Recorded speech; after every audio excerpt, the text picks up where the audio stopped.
All right, welcome to The Explainer. Today, we're diving into adult ADHD. But we're going to toss out the old rulebook. We're not just going to focus on the deficits, the disorder part. Instead, we're going to explore a completely different idea, that ADHD isn't just a challenge to be managed, but a really unique and, a powerful way of thinking that you can actually harness. And this quote, wow. For so many people, this isn't just a sentence on a screen. It's the sound of a huge weight just lifting off your shoulders. You know that feeling after a whole lifetime of struggling and not knowing why? It's that aha moment where all the self-blame finally starts to melt away and real self-understanding can begin. So asking this question, it really changes everything, doesn't it? It's a massive shift in perspective. You stop asking yourself, what's wrong with me? And you start asking, okay, how is my brain wired differently? And more importantly, how can I actually work with this wiring, not against it? Okay, so Act 1. To get to the good stuff, we first have to get real about the daily grind. We need to talk about that unseen, internal struggle that so many people live with, sometimes for decades, without even having a name for what it is. All right, so what is adult ADHD really? Let's be super clear. This is a real medical condition. It's neurodevelopmental, which means it's literally about how the brain is wired. It has nothing to do with a lack of willpower or being lazy, and it is way more common than you might think. See that number? 1 in 25 adults. To put that in perspective, in any decent-sized office or classroom, there are several people navigating a world that just wasn't built for their brain. The symptoms usually fall into these 3 big buckets.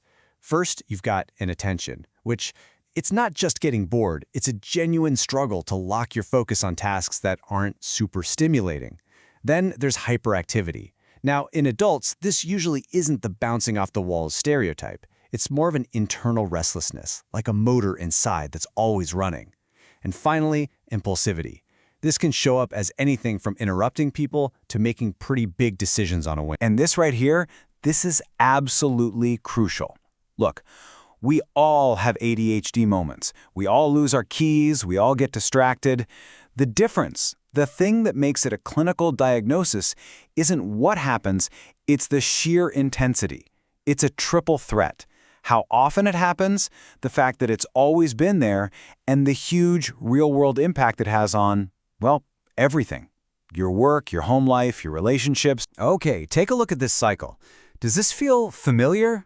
For a lot of people with ADHD, this is just how things get done. It's the default mode. First, there's that giant wall of procrastination. You just can't start. Then, boom, the deadline is right there, breathing down your neck. Panic sets in, adrenaline floods your system, and suddenly you unlock this superpower, hyper-focus. You get an insane amount of work done. But then what happens? The task is finished and you just crash, completely exhausted. It's an absolute roller coaster. So after years and years of living on that roller coaster, a lot of people finally hit a wall. They reach a turning point. They decide they need answers. And that's what starts them on the path to actually getting a diagnosis. So what does that path even look like? Well, here we've got the official UK pathway as an example. But the key idea here is the same no matter where you are. A real diagnosis isn't some 5-minute online quiz. Nope. It's a deep dive with a specialist who looks at your entire life story, from childhood to now, to get the complete picture. And when that diagnosis finally comes, man, it is an emotional tidal wave. First, there's this massive wave of relief. Oh my gosh, there's a reason. It's not my fault. But right behind that comes frustration, right? Why did this take so long? And there can be real grief, too, for past struggles. But under all of that, there's this powerful undercurrent of hope. Finally, a path forward. And that hope, it is totally justified. Because a diagnosis is not the end of the story. It is the beginning. It's the starting line.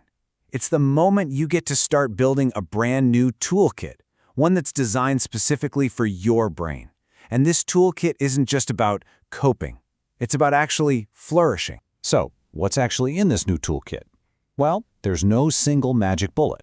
The best approach, the one that really works, is what experts call multimodal. It just means you're using a bunch of different tools together. Think of it like building a house. You start with a solid foundation. That's your lifestyle and environment.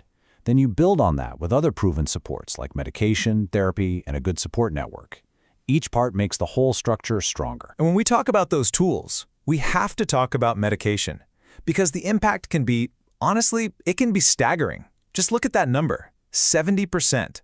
That is the percentage of adults with ADHD who see a significant improvement with the right prescription.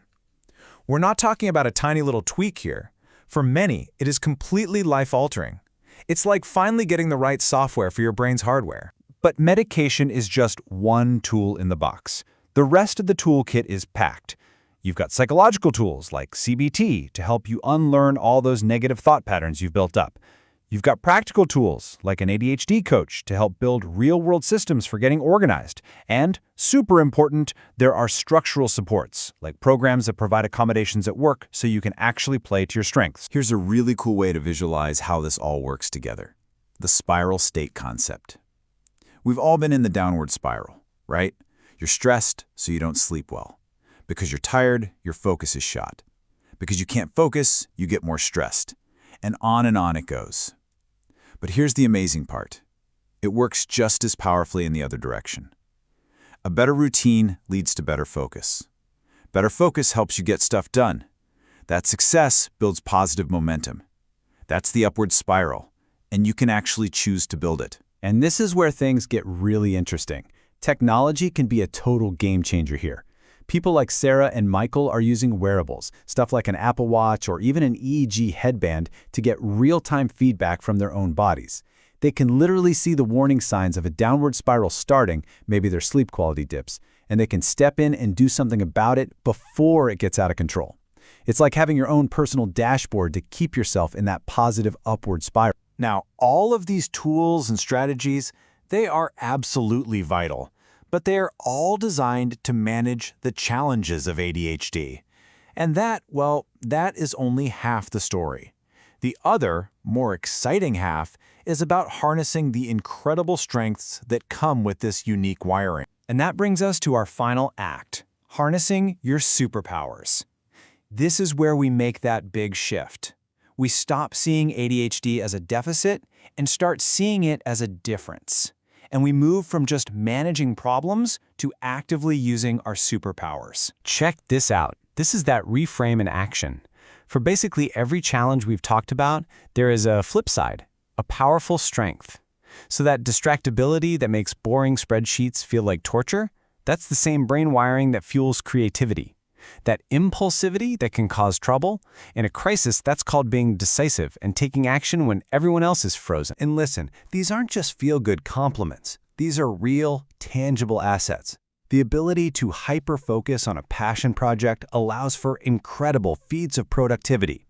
The quick-thinking brain that struggles in a quiet meeting can be the calmest, most effective person in an emergency. And that constant energy and curiosity, that's the engine of innovation. I love this quote. It just nails the whole idea of neurodiversity. It's not about pretending the struggles don't exist. Of course they do. It's about refusing to be reduced to them.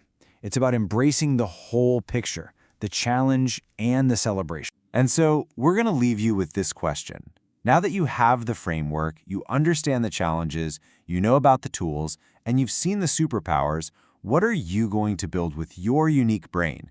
How will you make it flourish?